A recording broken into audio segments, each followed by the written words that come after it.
तो दोस्तों हमारी कल की जो क्लास थी उसमें हम सारे इंस्ट्रूमेंट के बारे में सारे उपकरण के बारे में देखे थे और आज हमारी जो है रिकॉर्डेड क्लास है क्योंकि आज लाइव क्लास नहीं ले रहे हैं क्योंकि नेटवर्क का थोड़ा इशू चल रहा है यहाँ पे और इसीलिए लाइव क्लास नहीं ले पा रहा हूँ मैं। इसलिए दोस्तों रिकॉर्ड करके जो है क्लास 7 बजे अपलोड कर दूंगा। 7 बजे अपलोड हो जाएगी क्लास, कोई दिक्कत नहीं है। तो दोस्तों पोकर जो है इसे सुम्बी या ब्रॉडल के नाम से भी जाना जाता है, याद रखें, ठीक है। सुम्बी या ब्रॉडल के नाम से इसे जाना जाता है। यह पेचकस से मिलती जुलती होती है, आकृति वाला औजार होता है। इसकी शंख की लंबाई जो है 20 सेंटीमीटर होती है। इसकी शंख की जो लंबाई है प्रायः 20 सेंटीमीटर होती है, आपको याद रखना है, ठीक है। और इसका उपयोग दोस्तों फिटिंग्स में पेंच कसने के लिए किया जाता है, सभी को पता है, कोई दिक्कत नहीं है, ठीक है। ये आपका पोकर हो गया। आज अगला सवाल देख लेते हैं दोस्तों। इसमें जो है कुछ चीज़ें इंपॉर्टेंट है। तो एक टिप ये वाला इसका शंख हो गया, हैंडल हो गया, ये पोकर का आपका पूरा डायग्राम हो गया। पोकर में सावधानियां कौन कौन सी बरतनी चाहिए? तो मेरे दोस्त पोकर जो है इसमें आपको याद रखना है कि इसका प्रयोग धात्विक वस्तुओं पर नहीं करना चाहिए, ठीक है। इसकी टिप आगे से नुकीली तथा पीछे से चौकोर बनी रहनी चाहिए, तभी यह उपयुक्त तरीके से कार्य करेगा, ये आपको याद रखना है। अगर हम अगले टूल्स की बात करें दोस्तों, हमारा रोल प्लग टूल होता है। रोल प्लग टूल तो दीवारों में होल करने के लिए, छिद्र करने के लिए इसका उपयोग करते हैं। वायरिंग करते समय इसके दीवारों में छिद्र करके पीवीसी की स्लीव लगाकर पेंच कसे जाते हैं रोल प्लग टूल के माध्यम से, ठीक है दोस्तों। रोल प्लग टूल का ये डायग्राम है, ये आप देख सकते हैं, कोई दिक्कत नहीं है।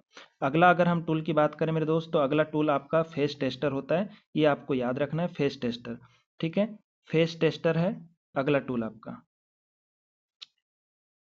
चलिए, फेस टेस्टर में हम कौन कौन सी चीज़ें याद रखनी चाहिए? तो दोस्तों इसकी प्रायः इसकी जो ब्लेड की लंबाई होती है ये पूछा जाता है, तो इसकी ब्लेड की जो लंबाई होती है 8 सेंटीमीटर होती है, ठीक है। Face tester. और दोस्तों ये नियॉन लैंप शंख हैंडल के ऊपर धात्विक कैप के बीच संयोजित रहता है, ये आपको याद रखना है। इसका उपयोग फेस की उपस्थिति तथा पहचान के लिए किया जाता है। जब भूमि पर खड़ा व्यक्ति इसके कैप को स्पर्श करता है तो इसकी टिप को फेस तार पिन से स्पर्श करता है, ये आपको याद रखना है, ठीक है। और फेस टेस्टर में सबसे महत्वपूर्ण पॉइंट होता है, ये 500 वोल्ट तक के कार्य करने के लिए बनाए जाते हैं, ठीक है। 500 वोल्ट पर कार्य करने के लिए बनाए जाते हैं, आपको याद रखना है। और दोस्तों ये फेस टेस्टर का ये वाला टिप कहलाता है, ये वाला भाग शंख कहलाता है। नियॉन लैंप होता है, धात्विक कैप होती है, ये फेस्टर और फेस टेस्टर से दोस्तों कुछ क्वेश्चन भी आपके पूछे जाते हैं, वो मैं आपको बता देता हूँ दोस्तों। इसके अंदर जो है, इसके अंदर नियॉन गैस भरी होती है, आपको याद रखना है, ठीक है। नियॉन गैस भरी होती है, नियॉन गैस इसके अंदर भरी होती है, ठीक है। ये आपका अगला पॉइंट हो जाता है। और दोस्तों इसमें एक चीज और याद रखना है,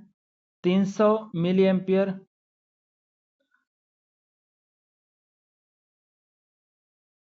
300 मिली एम्पियर की जो करंट है, 300 मिली एम्पियर की जो करंट है, उसको सीमित करने के लिए श्रेणी क्रम में इसमें क्या होता है, 300 मिली एम्पियर करंट फ्लो होती है, उसको सीमित करने के लिए श्रेणी क्रम में एक प्रतिरोधक जोड़ा जाता है, ठीक है।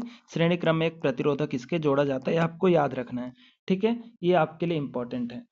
और उसका रेजिस्टेंस अगर बात करें दोस्तों, तो उसका एक रेजिस्टेंस होता है जो धारा को सीमित करने के लिए प्रयोग किया जाता है। जो धारा इसमें जो बहती है 300 मिली एम्पीयर की धारा फ्लो होती है। और इसका जो उपयोग है मेरे दोस्त, इसका उपयोग आपको याद रखना है, फेस टेस्टर का जो उपयोग है 500 वोल्ट तक के ही होता है, आपको याद रखना है।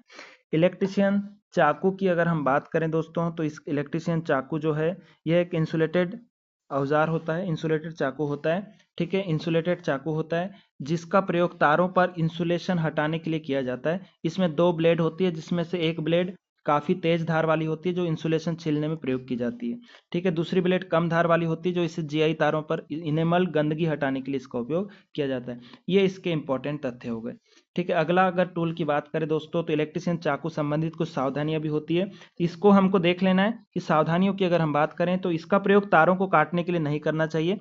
प्रयोग करने के बाद इसे बंद करके टूल किट में रखना चाहिए। इसका प्रयोग इनेमल तारों का इंसुलेशन खरोचने में नहीं करना चाहिए, ठीक है। इलेक्ट्रिशियन नाइफ की आपकी कुछ सावधानियां हो गई, इलेक्ट्रिशियन नाइफ की, ये आपकी इंपॉर्टेंट है। अगली अगर हम बात करें दोस्तों, तो अगली जो है आपकी, ये कुछ चीज़ें हैं लिखी हुई है, इसको आप समझ लें कि हाथ से पकड़कर चलाने वाले जो सारे टूल होते हैं हाई कार्बन स्टील के बने होते हैं, आपको याद रखना है, ठीक है, हाई कार्बन स्टील के। अगला सवाल है दोस्तों, टेस्ट लैंप से संबंधित अगला सवाल है।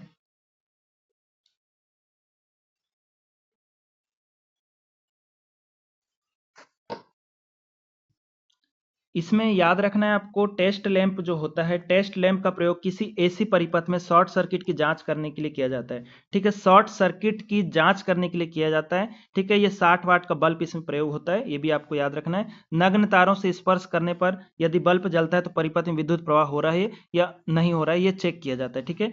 ये टेस्ट लैंप होता है, इसकी मदद से आप जो है सीरीज में इसको लगाया जाता है, सीरीज में लगाया जाता है। इसकी मदद से शॉर्ट सर्किट परीक्षण या ओपन सर्किट परीक्षण ये इसमें किया जाता है, आपको याद रखना है। ठीक है, चलिए अगला है आपका, इसका प्रयोग 250 वोल्ट से अधिक वोल्टेज पर नहीं करना चाहिए। इंपॉर्टेंट है, 250 वोल्ट से अधिक वोल्टेज पर इसका प्रयोग नहीं करते हैं।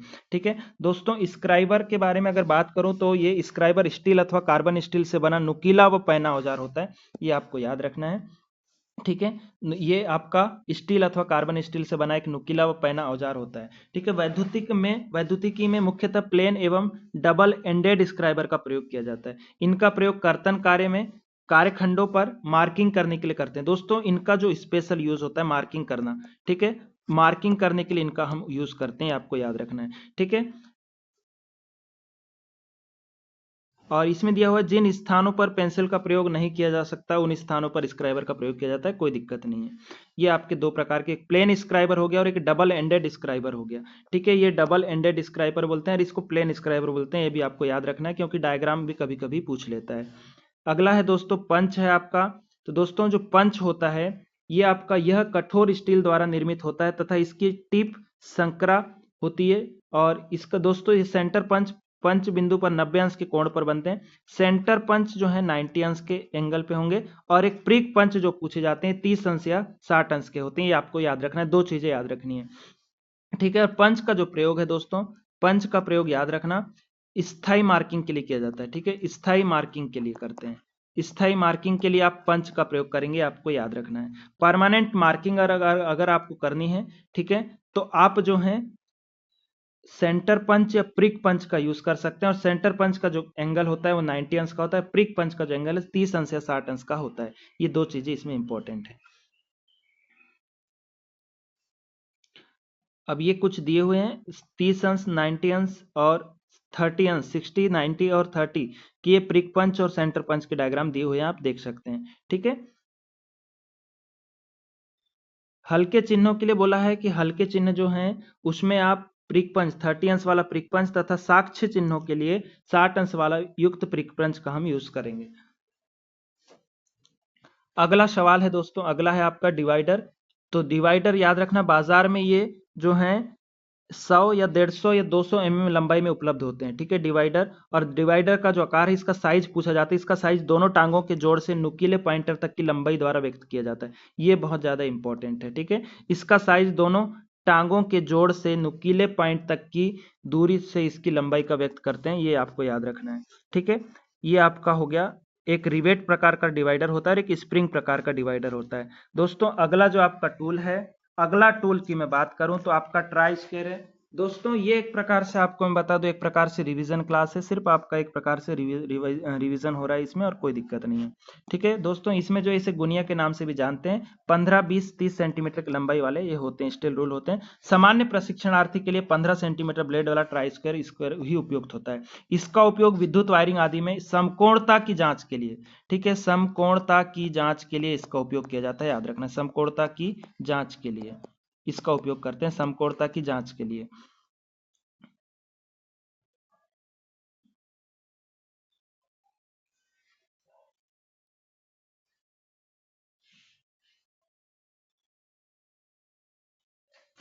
अगला जो है मेरे दोस्त स्टील रूल। ठीक है, स्टील रूल जो है इसकी लंबाई प्रायः याद रखना 40 सेंटीमीटर, 30 सेंटीमीटर, हम जो है 30 सेंटीमीटर का यूज करते हैं। ठीक है, स्टील रूल हम लोग 30 सेंटीमीटर का यूज करते हैं। इसका अल्पतमांक का सबसे प्यारा सवाल पूछा जाता है, स्टील रूल का अल्पतमांक कितना होता है, तो 0.5 mm इसका अल्पतमांक होता है, या इसको इंच में अगर बोलेंगे तो 1/32। ठीक है, 1/32 इंच हो जाएगा। और अगर एमएम में पूछा तो 0.5 mm इसका अल्पतमांक होता है, ये बहुत ज्यादा इंपॉर्टेंट है। तारों, औजारों, बोल्ट्स एवं सर्किट बोर्ड में प्रयुक्त अवयव आदि की लंबाई मापने के लिए इसका उपयोग करते हैं, ये आपके लिए इंपॉर्टेंट है। ठीक है, अगला है माइक्रोमीटर। दोस्तों माइक्रोमीटर का अल्पतमांक पूछा जाता है, शानदार सवाल है। इसका जो अल्पतमांक होता है याद रखना 0.01 mm, या इसके द्वारा 1 mm के 100वें भाग तक भी माप ली जा सकती है। इसका अल्पतमांक का सबसे प्यारा सवाल पूछा जाता है, माइक्रोमीटर का अल्पतमांक कितना होता है। तो दोस्तों माइक्रोमीटर का जो अल्पतमांक होता है 0.01 mm होता है माइक्रोमीटर का अल्पतमांक। ठीक है, ये आपको याद रखने हैं, कोई दिक्कत नहीं है, बहुत ज्यादा इंपॉर्टेंट है दोस्तों। और इसमें जो है इसके डायग्राम से भी कुछ चीजें पूछ ली जाती है, इसका डायग्राम देख लीजिएगा आप।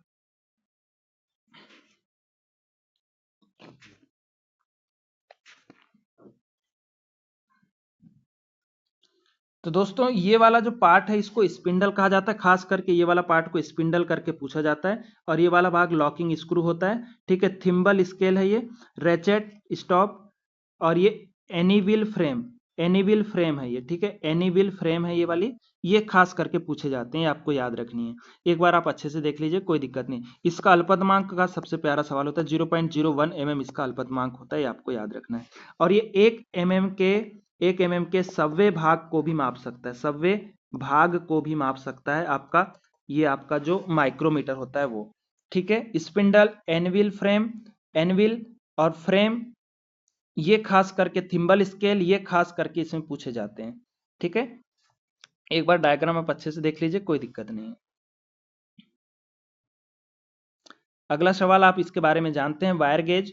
वायर गेज जो होता है मेरे दोस्त, वायर गेज के बारे में कुछ सवाल इंपॉर्टेंट होते हैं। इसके द्वारा भी सुपर इनेमल तारों या केबल का व्यास ज्ञात किया जाता है, ठीक है। इसके द्वारा सुपर इनेमल तार या केबल्स का व्यास ज्ञात किया जाता है। इसके चारों ओर परिधि पर कटिंग होती है जिन पर नंबर लिखे होते हैं, जैसा कि चित्र में दर्शाया गया है। आप देख सकते हैं जैसे जैसे मेरे दोस्त इसका व्यास बढ़ता है, वैसे वैसे जो तार होते हैं उसका भी आपका व्यास बढ़ता हुआ चला जाएगा। और जैसे जैसे इसके नंबर बढ़ेंगे, आपके SWG के जैसे जैसे नंबर बढ़ेंगे, वैसे वैसे तार का जो व्यास है वो कम होता चला जाएगा, ठीक है। तार का व्यास कम होता चला जाएगा। इसमें कुछ इंपॉर्टेंट सवाल हमको पूछे जाते हैं, वो मैं आपको बता दे रहा हूं।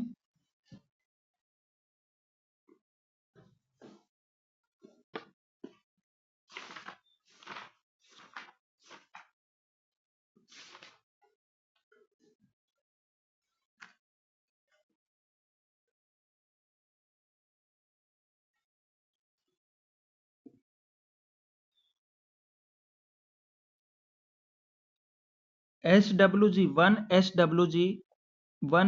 डब्ल्यू जी मैं एक बार लाइन से आपको बता दे रहा हूं, कोई दिक्कत नहीं है दोस्तों। 1 SWG अगर आपको पूछा जाए कि इसका व्यास कितना होगा, तो दोस्तों इसका जो व्यास होता है mm में अगर आपका पूछा जाए तो 7.6200 mm इसका व्यास होता है, ठीक है। और दोस्तों 0 SWG का भी व्यास पूछा जाता है कि इनका व्यास mm में कितना होगा, तो दोस्तों 8 mm इसका व्यास होता है, ये आपको याद रखना है, ठीक है। और 3 SWG का अगर पूछा जाए, 3 SWG का अगर व्यास आपसे पूछा जाए तो 3 SWG का याद रखना 6.4008 mm, ठीक है। ये इसके व्यास पूछे जाते हैं। 2 SWG का अगर आपसे पूछ ले, 2 SWG का भी अगर आपसे पूछ ले तो दोस्तों 2 SWG का याद रखना 7.01 mm, ये 2 SWG का होता है। ये खास करके कुछ चीजें हैं जो एग्जाम में पूछी गई है, 4 सवाल यहाँ से एग्जाम में पूछे गए हैं, ठीक है। ये 4 सवाल यहाँ से एग्जाम में पूछे गए हैं, आपको याद रखने हैं। और दोस्तों एक सवाल इसमें और पूछा जाता है, वायर गेज जो होता है, एल्यूमिनियम का वायर जो होता है, एल्यूमिनियम का वायर का साइज इसमें हम नहीं माप सकते, ठीक है।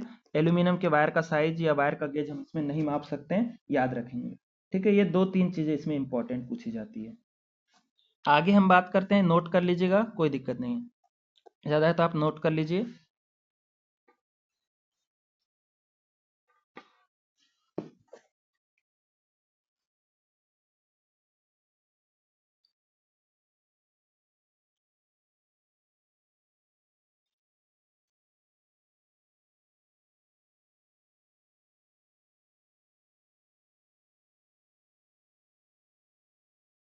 चलिए आगे देख लेते हैं दोस्तों।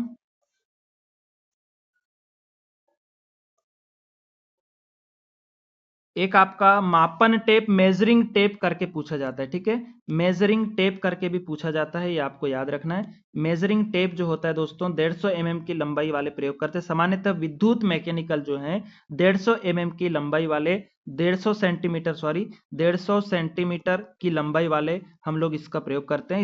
इसका उपयोग भी जो है लंबाई मापने के लिए किया जाता है। साहुल दोस्तों, ऊर्ध्वाधर रेखा खींचना या ऊर्ध्व रेखा का परीक्षण करने के लिए, दोस्तों इसका केवल उपयोग याद रखना ऊर्ध्वाधर रेखा खींचने के लिए किया जाता है। मोस्ट इंपॉर्टेंट सवाल यहां से पूछा जाता है, ऊर्ध्वाधर रेखा खींचने के लिए। ये दोस्तों टीओ में एग्जाम में आया हुआ है, ठीक है। साहुल का जो उपयोग है केवल और केवल ऊर्ध्वाधर रेखा खींचने के लिए ही इसका उपयोग किया जाता है, याद रखें। ऊर्ध्वाधर क्षैतिज रेखा खींचने के लिए नहीं करते हैं, क्षैतिज रेखा खींचने के लिए इसका उपयोग नहीं करते। ठीक है, ये 2 पॉइंट इसमें उपयोग नहीं करते, याद रखना है। ठीक है, ये आपका सवाल है, शानदार सवाल यहाँ से पूछे जाते हैं। ऊर्ध्वाधर रेखा खींचने के लिए इस साहुल का उपयोग किया जाता है, याद रखिएगा आपको।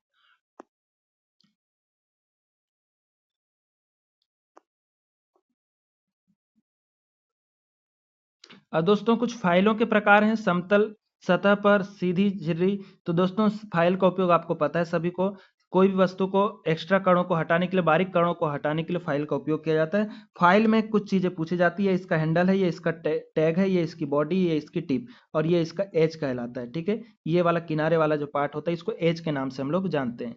तो दोस्तों लंबाई के अनुसार इसके कुछ प्रकार होते हैं, ग्रेड के अनुसार इसके प्रकार होते हैं, आप देख लीजिए। दोस्तों लंबाई के आधार पे अगर आपको बोला तो 10 centimetre, 15 centimetre, 20 centimetre, 25 centimetre, 35 centimetre, ये लंबाई के आधार पे हो गए। ग्रेड के आधार पे मेरे दोस्त rough file, bastard file, second cut, smooth, dead smooth आदि रेतियां होती है ग्रेड के आधार पे। और कट के आधार पे मेरे दोस्त single cut, double cut, curve cut, स्पाइली कट, रास्प कट, ये कट के आधार पे हो गई।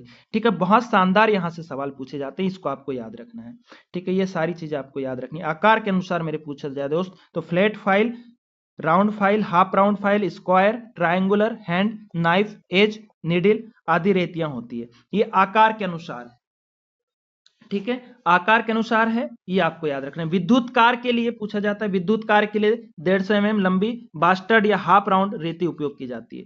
बास्टर्ड फाइल का सबसे ज्यादा उपयोग किया जाता है विद्युत कार के लिए, और उसका जो साइज है 150 mm, ये सॉरी 250 mm होता है, ये आपको याद रखना है। ठीक है, और ये 250 mm रास्प कट जो फाइल है ये भी आपकी यूज की जाती है।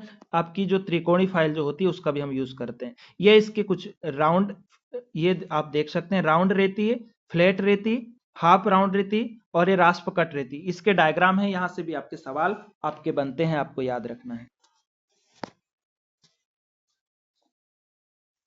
फाइल से संबंधित दोस्तों कुछ सावधानियां होती है, फाइल से संबंधित कुछ सावधानी होती है, ये आपको सावधानी देख लें। इसे बिना हैंडल के प्रयोग नहीं करना चाहिए।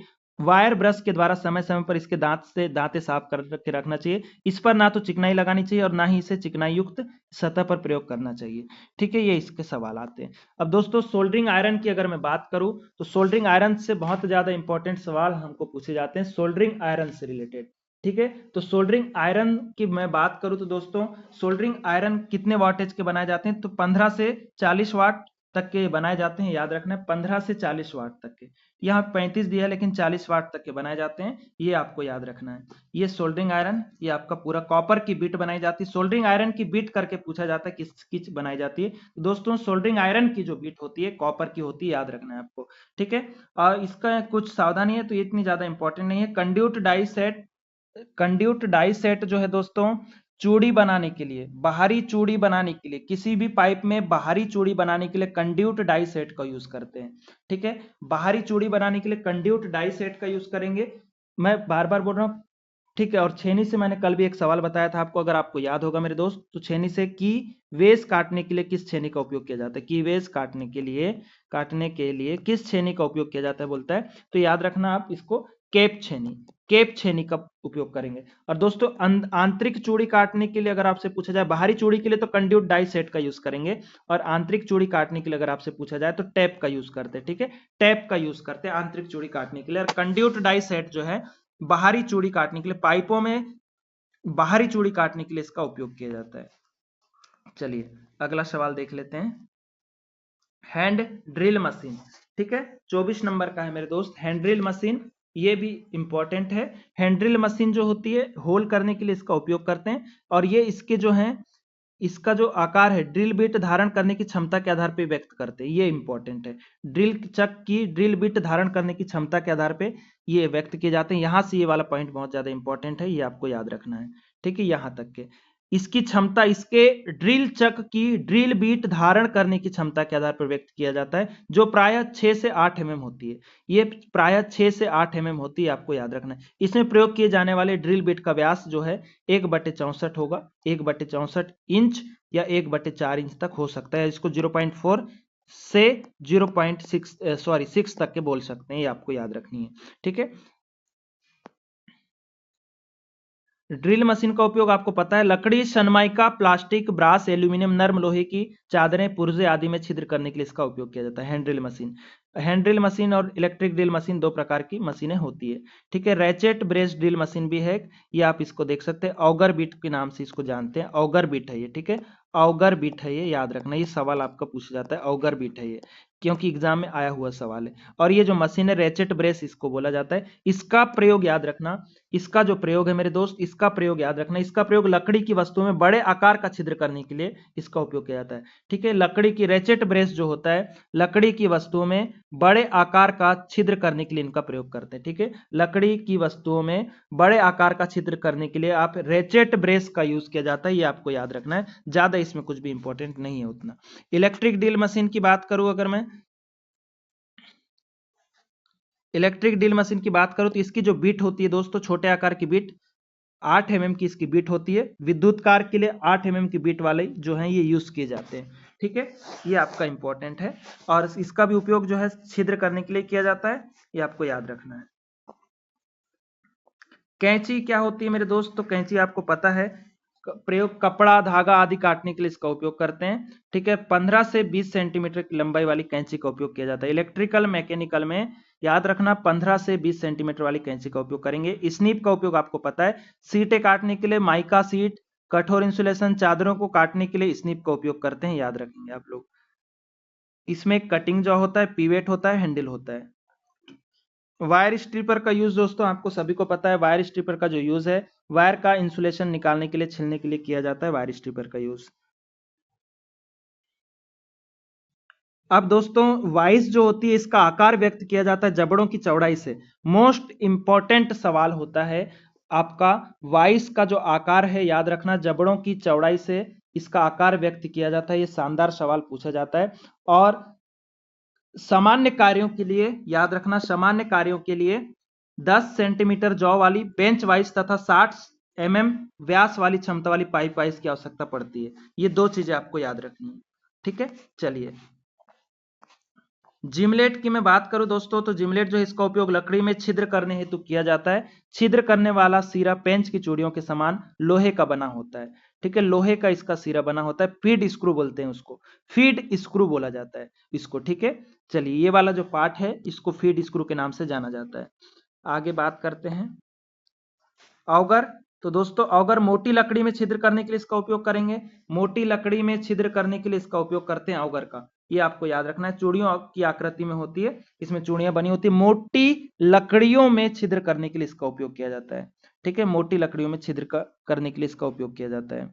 स्पेनर सेट का दोस्तों आपको पता है, नट बोल्ट कसने के लिए या खोलने के लिए काय के बनाए जाते हैं दोस्तों, हाई कार्बन स्टील के बनाए जाते हैं, याद रखना है। ठीक है, हाई कार्बन स्टील के बनाए जाएंगे। एडजस्टेबल स्पेनर सेट भी होता है दोस्तों, विद्युत कार के लिए 20 सेंटीमीटर लंबा एडजस्टेबल रिंच उपयोग होता है, ये आपको याद रखनी है। पाइप रिच की बात करूं मेरे दोस्त, पाइप रिच जो है अनेक लंबाइयों में प्राप्त होती है, लेकिन इसका उपयोग जो है, उपयोग पूछा जाता है, कंड्यूट तथा जीआई पाइप सॉकेट आदि कसने तथा खोलने के लिए किया जाएगा। सॉकेट को कसने के लिए तथा खोलने के लिए पाइप रिंच का उपयोग किया जाता है, याद रखना है। पाइप कटर का उपयोग दोस्तों पाइपों को काटने के लिए, कंड्यूट पाइप या जीआई पाइप को काटने के लिए इसका उपयोग करेंगे पाइप कटर का। ठीक है, ये इंपॉर्टेंट तथ्य हैं कुछ। ब्लो लैंप भी आपको पूछा जाता है मेरे दोस्त, तो ब्लो लैंप जो होता है याद रखना, ब्लो लैंप जॉइंटिंग में जोड़ को गर्म करने के लिए, सोल्डर को पिघलाने के लिए इसका उपयोग करते हैं। ठीक है, जब केबल जॉइंट में आप पढ़ेंगे आगे चल करके, केबल जॉइंटिंग में जोड़ को गर्म करने तथा सोल्डर को पिघलाने के लिए इसका उपयोग करते हैं। यह मिट्टी के तेल से चलने वाला एक प्रकार का स्टोव होता है। ठीक है, मिट्टी के तेल से चलने वाला एक प्रकार का स्टोव होता है। आगे पुली पुलर होता है दोस्तों, मोटर जनित आदि में सॉफ्ट पर कसी पुली को उतारने के लिए इसका उपयोग करते हैं, इतना ही ज्यादा इंपॉर्टेंट है। पुली को कसने के लिए, पुली को उतारने के लिए, मोटर जनित आदि से सॉफ्ट पर से पुली को उतारने के लिए पुली पुलर का उपयोग करते हैं, ये आपको याद रखना है। पुली बीरिंग व बीरिंग पुलर संबंधित सावधानियां हैं। अब दोस्तों इसमें कुछ नियम दिए हुए हैं, ये सारे नियम जो हैं मैं बता चुका हूं, 2011 के राष्ट्रीय वैद्युतिक कोड के नियम मैं आपको बता चुका हूं, ये आपको याद रखने हैं। फिर भी एक बार जो है हम इससे रिवाइज कर लेते हैं मेरे दोस्त। याद रखें, राष्ट्रीय वैद्युतिक कोड 2011 के नियम है, इसको आपको याद रखना। वैद्युतिक वायरिंग की स्थापना एवं उसका मरम्मत कार्य किसी लाइसेंसधारी ठेकेदार से ही कराया जाना चाहिए। वैद्युतिक वायरिंग में प्रयुक्त सहायक सामग्री ISI चिन्हित युक्त होनी चाहिए। ठीक है, वैद्युतिक वायरिंग को उप परिपथों में विभक्त किया जाना चाहिए और लाइट एंड फैन तथा पावर के लिए पृथक पृथक उप परिपथ हमको प्रयोग करना चाहिए। ठीक है, चौथा नंबर का है मेरे दोस्त, चौथा नंबर का है आपका लाइट एंड फैन के प्रत्येक उप परिपथ में 10 से अधिक और पावर के प्रत्येक उप परिपथ में 2 से अधिक उपभोग बिंदु नहीं होने चाहिए। ठीक है, लाइट एंड फैन उप परिपथ का कुल लोड 800 वाट और उप परिपथ का कुल लोड 3000 वाट से अधिक नहीं होना चाहिए। ठीक है, ये आपका पावर उप परिपथ का है। ठीक है, पावर उप परिपथ का लोड 3000 वाट से अधिक नहीं होना चाहिए और लाइट एंड फैन के प्रत्येक उप परिपथ का जो लोड है 800 वाट से कम नहीं होना चाहिए और उप परिपथ बिंदु अधिकतम 10 और 2 पावर के उपभोग बिंदु। ये लोड है कुछ, ये आप देख सकते हैं। ठीक है, लैंप का सॉकेट का लोड दिया हुआ है। नियंत्रण स्विच बोर्ड की फर्श से ऊंचाई पूछा जाता है। नियंत्रण स्विच बोर्ड की फर्श से ऊंचाई अगर आपको पूछेगा तो 1.3 मीटर होनी चाहिए और प्रवेश द्वार की बाईं ओर स्थापित होने चाहिए। ठीक है, स्नान घर में स्थापित लैंप आदि का स्विच स्नान घर के बाहर की दीवार पर स्थापित किया जाना चाहिए जहां जल रोधी हो। गैलरी, बरामदा, पोर्च, टेरेस, बालकनी आदि में स्थापित लाइट का स्विच यथासंभव घर के अंदर स्थापित किया जाना चाहिए। यदि स्विच घर के बाहर स्थापित करना आवश्यक हो तो वह पूर्णतः जलरोधी होना चाहिए। घर के बाहर स्थापित सभी लाइटें पॉइंट जलरोधी प्रकार के होने चाहिए। सॉकेट सामान्यतः 3 पिन वाला ही प्रयोग करना चाहिए, ये इंपॉर्टेंट होता है। उप परिपथ के जो सॉकेट होते हैं, लाइट एंड फैन के जो परिपथ होते हैं 5 एम्पियर तथा पावर परिपथ में 15 एम्पियर 240 वोल्ट की रेटिंग के होने चाहिए। ठीक है, यदि सॉकेट को 1.3 मीटर से कम ऊंचाई पर स्थापित करना अपेक्षित हो तो वह ढक्कन युक्त होना चाहिए। ठीक है, छत के पंखों को ब्लेड्स तथा फर्श के बीच की दूरी, छत के पंखे की ब्लेड और फर्श के बीच की जो न्यूनतम दूरी है 2.4 मीटर और अधिकतम दूरी 3 मीटर का अंतर होना चाहिए। वायरिंग में प्रयुक्त रूप से अर्थ किया जाना चाहिए, धात्विक आवरण को अर्थ करना चाहिए, ये चीजें दी हुई है। ठीक है, कोई दिक्कत नहीं है। अगला सवाल है, अगला नियम बोलता है सभी प्रकार की लाइट की फर्श से ऊंचाई 2.25 मीटर से कम नहीं होनी चाहिए। अर्थ चालक में कोई फ्यूज या स्विच आदि संयोजित नहीं किया जाना चाहिए। लाइव या फेज चालक में फ्यूज लगाया जाना चाहिए और सभी प्रकार की नियंत्रण युक्तियां इसी चालक पर स्थापित की जानी चाहिए। प्रत्येक उप परिपथ का वितरण बोर्ड पृथक होना चाहिए। 3 फेज AC लाइन में यथासंभव प्रत्येक फेज पर लोड संतुलित रखना चाहिए।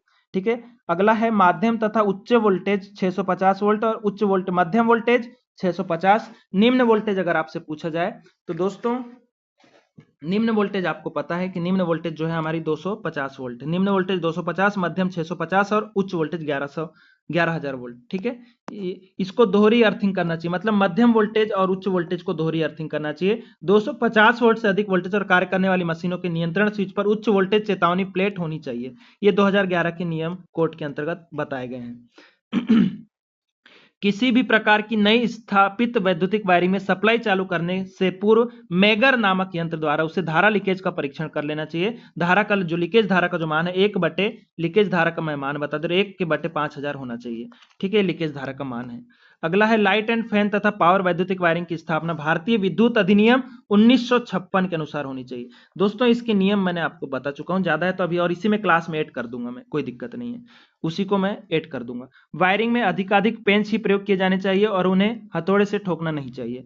लकड़ी के बोर्ड सागौन की लकड़ी से बने होने चाहिए और इस पर चारों ओर से वर्निश आलेपित होनी चाहिए। ठीक है, ये कुछ चीजें दी हुई है। वायरिंग करने से पूर्व इसका अभिन्यास, लेआउट या परिपथ तैयार किया जाना चाहिए। IE 85 के अंतर्गत सिरोपरी लाइन में 2 पोल्स के बीच 67 मीटर से अधिक दूरी नहीं होनी चाहिए। दोस्तों इसके आगे कुछ नियम मैं जो कल की क्लास में बताया था उनको ऐड कर दूंगा, आप वहां से जाकर के देख सकते हैं। नियम 30 से बहुत ज्यादा इंपॉर्टेंट है, हमको नियम 30 से ही हमको पढ़ना है। तो चलिए दोस्तों, पहला नियम क्या कहता है, नियम 30 के अंतर्गत 2-3 नियम दिए गए हैं, इसको आप देखिएगा। ठीक है, 2 नियम है, नियम 30 के अंतर्गत 2 नियम है। अगर आपने प्लांट असिस्टेंट का पेपर दिया होगा तो आपको याद होगा, प्लांट असिस्टेंट के पेपर में बहुत सारे सवाल थे। प्लांट असिस्टेंट के पेपर में बहुत ज्यादा सवाल थे आपके इलेक्ट्रिकल रूल से संबंधित। ठीक है, तो दोस्तों नियम 30 क्या बोलता है, नियम 30 के अंतर्गत 2 रूल हैं, याद रखें आप लोग। 2 रूल हैं। आपूर्तिकर्ता को यह सुनिश्चित करना होगा कि सभी विद्युत लाइनें, तार तथा उपकरण जो उसके हैं या उसके नियंत्रण उपभोक्ता के परिसर में है सुरक्षित स्थिति में तथा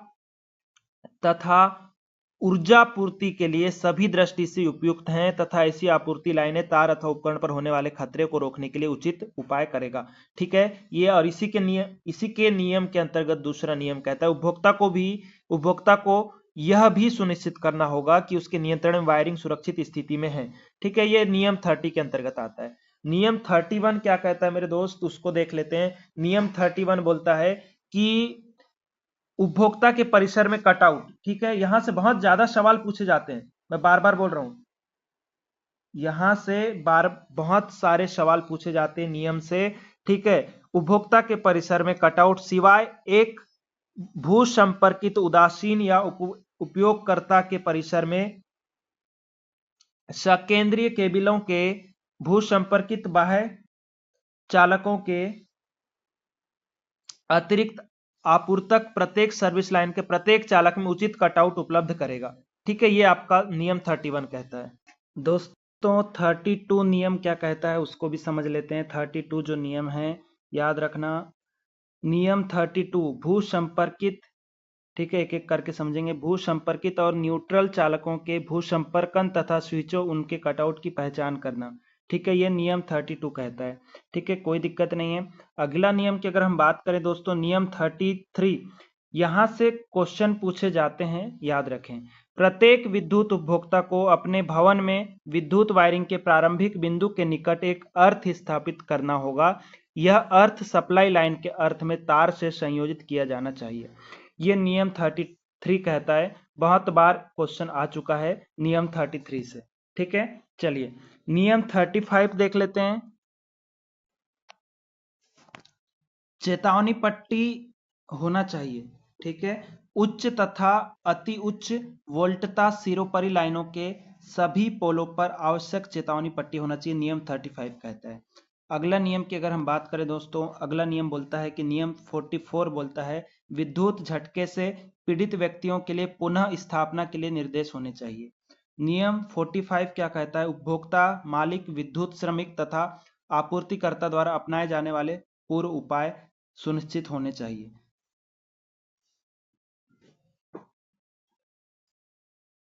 अगर मैं नियम 46 की बात करूं दोस्तों, तो उपभोक्ता के संस्थापना का आवधिक निरीक्षण व परीक्षण होना चाहिए।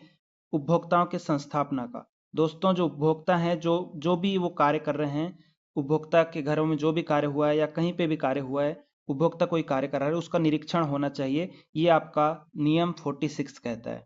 अगर हम नियम 49 की बात करें तो बहुत ही ज़्यादा इंपॉर्टेंट है, बहुत ज़्यादा इंपॉर्टेंट है, बहुत ही ज़्यादा इंपॉर्टेंट है, मैं बार बार बोल रहा हूँ, बहुत ज़्यादा इंपॉर्टेंट नियम है।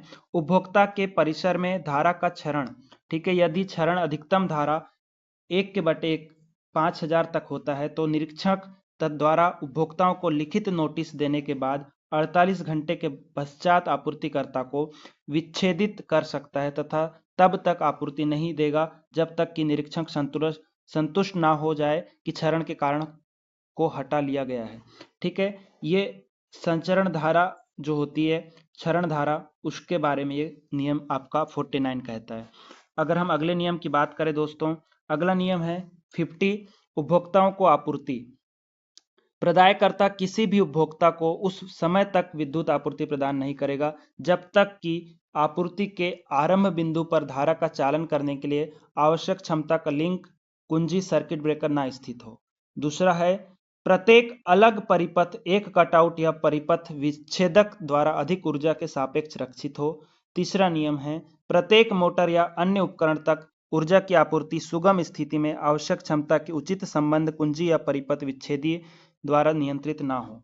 ठीक है, 3 नियम है नियम 50 के तहत। नियम 51 क्या कहता है, माध्यमिक, उच्च या अति उच्च वोल्टता स्थापना हेतु प्रभावी प्रावधान सभी प्रकार के धात्विक कार्यों जो कि वायरिंग से संबंधित उन्हें अर्थ से संयोजित किया जाना चाहिए। मोस्ट इंपॉर्टेंट है, अर्थिंग किया जाना चाहिए, अर्थिंग अनिवार्य रूप से किया जाना चाहिए, 51 कहता है आपका। ठीक है, 51 नियम। अगला नियम की अगर हम बात करूं दोस्तों, नियम 54 क्या कहता है, तो उपभोक्ताओं को आपूर्ति की घोषित वोल्टता क्या होनी चाहिए। ठीक है, निम्न व मध्यम वोल्टेज में परिवर्तन की दर जो है ±5% होनी चाहिए, इससे अधिक नहीं होनी चाहिए। और अगर उच्च या अति उच्च वोल्टेज की बात करें तो 12.5% से अधिक नहीं होना चाहिए। ठीक है, अब दोस्तों अगर हम फ्रीक्वेंसी की बात करें, फ्रीक्वेंसी के बारे में भी कहा गया है। ठीक है, आप इसको देख लीजिएगा। नियम 55 कहता है उपभोक्ताओं को आपूर्ति की घोषित आवृत्ति सप्लाई आवृत्ति में ±3% से अधिक परिवर्तन नहीं होना चाहिए। मतलब जो हमारी फ्रीक्वेंसी है दोस्तों, फ्रीक्वेंसी जो है, ठीक है, इसमें ±3% से अधिक जो है परिवर्तन नहीं होना चाहिए सप्लाई फ्रीक्वेंसी में। ठीक है, इंडिया की फ्रीक्वेंसी आपको पता है 50 हर्ट्ज इंडिया की फ्रीक्वेंसी है। ठीक है, अगला सवाल है आपका नियम 61 क्या कहते हैं। 125 वोल्ट से अधिक की विद्युत स्थापना पर निम्न नियम लागू होंगे। ठीक है, जहां पे भी 125 वोल्ट से अधिक की वोल्टेज आपूर्ति की गई है उसके लिए निम्न नियम लागू होंगे। नियम 61 कहता है जनरेटिंग तथा डिस्ट्रीब्यूटिंग स्टेशन पर कम से कम 2 अर्थिंग होनी चाहिए। ठीक है, सभी मोटर, जनरेटर, ट्रांसफार्मर आदि को कम से कम 2 स्थानों से अर्थ किया जाना चाहिए। प्रत्येक वायरिंग में अर्थिंग हेतु प्रयुक्त चालक तार का प्रतिरोध 1 ओम से अधिक नहीं होना चाहिए। सभी धात्विक केसिंग, केपिंग, जंक्शन बॉक्स आदि निश्चित रूप से अर्थिंग से जुड़े होना चाहिए। ठीक है, अगला नियम आगे देख लेते हैं। इसी के अंतर्गत 61 के अंतर्गत है ये, यदि किसी समय दिष्ट धारा अधिकतम आपूर्ति धारा की 1/1000 विभाग में बहती है तो प्रणाली में विद्युत रोधन सुधारने के कदम उठाने चाहिए। जहां पर 5 किलोवाट या अधिक है वहां अर्थ लीकेज रोकने हेतु ईएलसीबी का प्रयोग करना चाहिए। ठीक है, ईएलसीबी का प्रयोग 5 किलोवाट से अधिक की स्थापनाओं में करते हैं, याद रखना ईएलसीबी का प्रयोग। ये 61 नियम 61 के तहत है ये सारे नियम। आगे अगर हम बात करें नियम 62 क्या कहता है, तो दोस्तों मध्यम वोल्टता पर प्रणालियां, मध्यम वोल्टेज जो होती है 650 वोल्ट होती है, उसमें क्या प्रणालियां होनी चाहिए। ठीक है, जहां मध्यम वोल्टता आपूर्ति प्रयुक्त की जाती है वहां पर अर्थ और उसी प्रणाली से निर्मित किसी चालक के बीच की वोल्टता सामान्य परिस्थितियों में लघु वोल्टता से अधिक नहीं होनी चाहिए। ठीक है, नियम 63 कहता है किसी भी उच्च वोल्टेज प्रतिष्ठानों को सक्रिय करने से पहले इंस्पेक्टर की स्वीकृति आवश्यक है। ठीक है, नियम 65 क्या कहता है, स्थापना को सक्रिय करने से पहले निर्धारित परीक्षण के अधीन होना चाहिए। ठीक है, ये आपका 65 नियम है। अगर हम नियम 66 की बात करें दोस्तों, नियम 66, कंडक्टर को धातु के कवर में संलग्न किया जाएगा और उपकरण को ओवरलोडिंग से बचाने के लिए उपयुक्त सर्किट ब्रेकर प्रदान किए जाएंगे। नियम 36 हमारा यही कहता है।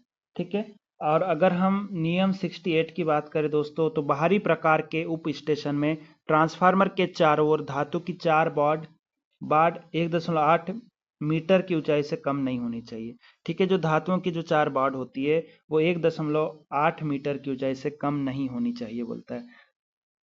अगर हम नियम 77 की बात करें दोस्तों, सबसे नीचे वाले चालक तथा भू के बीच अंतराल होना चाहिए। ठीक है, सबसे नीचे वाले जो चालक हैं और भू के बीच अंतराल कितना होना चाहिए इसके बारे में कहा गया है। तो सर्विस लाइन को याद रखें, सर्विस लाइन को शामिल करते हुए कोई भी सिरोपरी लाइन चालक गली व सड़क के आर पार उसके किसी भी भाग पर उसके कम ऊंचाई पर नहीं होना चाहिए। ठीक है, निम्न और मध्यम वोल्टेज की लाइन के 5.791 मीटर या 19 फुट होना चाहिए और उच्च वोल्टेज लाइन के, याद रखना, उच्च वोल्टेज लाइन के 6.096 मीटर 20 फुट से कम नहीं होना चाहिए। ठीक है, भूतल से और ऊपर का जो चालक है, सबसे नीचे का जो चालक है, उसके बीच कितनी दूरी होनी चाहिए पूछा है, कितनी हाइट होनी चाहिए। तो निम्न और मध्यम वोल्टेज के लिए 5.791 मीटर और उच्च वोल्टता लाइनों के लिए 6.096 मीटर होनी चाहिए। इसको आपको याद रखना है। आगे अगर हम बात करें तो सर्विस लाइनों को सम्मिलित करते हुए, ठीक है, सर्विस लाइन को सम्मिलित करते हुए कोई भी सिरोपरी लाइन चालक गली व सड़क के साथ साथ उसके किसी भी भाग पर इससे कम ऊंचाई पर नहीं होनी चाहिए। ठीक है, निम्न वोल्टेज और उच्च वोल्टेज के लिए दिया हुआ है। निम्न और मध्यम वोल्टेज लाइनों के लिए 5.416 मीटर 18 फुट से कम नहीं होनी चाहिए और उच्च वोल्टेज लाइनों के लिए 5.791 मीटर से कम नहीं होनी चाहिए। ठीक है, आगे अगर हम बात करें दोस्तों तो आगे है निम्न वोल्टेज, मध्यम वोल्टेज और सर्विस लाइन का भवनों से अंतराल कितना होना चाहिए दिया हुआ है। ठीक है, भवन से उसका अंतराल कितना होना चाहिए ये इसमें दिया हुआ है, इसको भी देख लेते हैं। निम्न वोल्टेज किसी भी समतल या बरामद छत की छत के लिए, बरामदा छत के लिए दिया हुआ है। ठीक है, कोई भी छत हो या बरामदा हो या छत के लिए दिया हुआ है, जब लाइन भवन के ऊपर से गुजरती हो तो उसके सर्वोच्च बिंदु से उसका ऊर्ध्वाधर अंतराल 2.439 फुट होना चाहिए और जब लाइन भवन के पास से गुजरती है तो उसके निकट बिंदु से उसकी क्षैतिज दूरी 1.2194 फुट से होनी चाहिए। ठीक है, किसी भी ढालू छत के लिए भी दिया हुआ है, जब लाइन भवन के ऊपर से गुजरती हो तो उसके सर्वोच्च बिंदु से उसका ऊर्ध्वाधर तल अंतराल 2.739 फुट होना चाहिए। ठीक है। जब लाइन भवन के पास से गुजरती हो तो उसके निकट बिंदु से उसकी क्षैतिज दूरी 1.219 होनी चाहिए। ठीक है। और आगे अगर हम बात करें नियम 80 क्या कहता है दोस्तों, तो नियम 80 बोलता है उच्च व अति उच्च वोल्टता लाइनों का भवन से अंतराल क्या होना चाहिए, तो जहां उच्च या अति उच्च वोल्टता सिरोपरि लाइनें किसी भवन के ऊपर से गुजरती है तो उसके भवन के उच्चतम हिस्से से ऊर्ध्वाधर अंतराल निम्नलिखित से कम नहीं होना चाहिए। ठीक है। ये सारी चीजें आपको याद करना पड़ेगा दोस्त, याद करना पड़ेगा सारी चीजें। 33 केवी तक और उसके सम्मिलित करते हुए उच्च वोल्टता लाइनों के लिए यह अंतराल 3.658 मीटर होना चाहिए। अति उच्च वोल्टता लाइनों के लिए 33 केवी तक 12 फुट, जबकि प्रत्येक उच्च 33 केवी वोल्टता पर यह अंतराल 1 फुट से अतिरिक्त होना चाहिए। ठीक है। ये दोनों पॉइंट इसमें दिए हुए हैं नियम 80 के तहत। और इसमें अगला पार्ट है उच्च व अति उच्च वोल्टता लाइनों के निकटतम चालक व भवन के किसी भाग के बीच क्षैतिज अंतराल निम्नलिखित में से कम नहीं होना चाहिए। ठीक है। 11 केवी तक और उसके सम्मिलित करते हुए उच्च वोल्टता लाइनों के लिए यह अंतराल जो है 1.219 मीटर या 4 फुट होना चाहिए। 11 केवी से ऊपर तथा 33 केवी तक उसके सम्मिलित करते हुए उच्च वोल्टता लाइनों के लिए अंतराल 1.82 मीटर या 6 फुट होना चाहिए। ये इसके लिए भी दिया हुआ है, ये उतना ज्यादा नहीं पूछा जाता है। नियम 91 क्या कहता है, ओवरहेड लाइन का प्रत्येक धात्विक पोल संयुक्त पोल को आवश्यक रूप से अर्थ किया जाना चाहिए। यदि स्टे तार में भूतल से 3.05 मीटर ऊंचाई पर इंसुलेटर ना लगाया गया हो तो स्टे तार को भी अर्थ किया जाना चाहिए।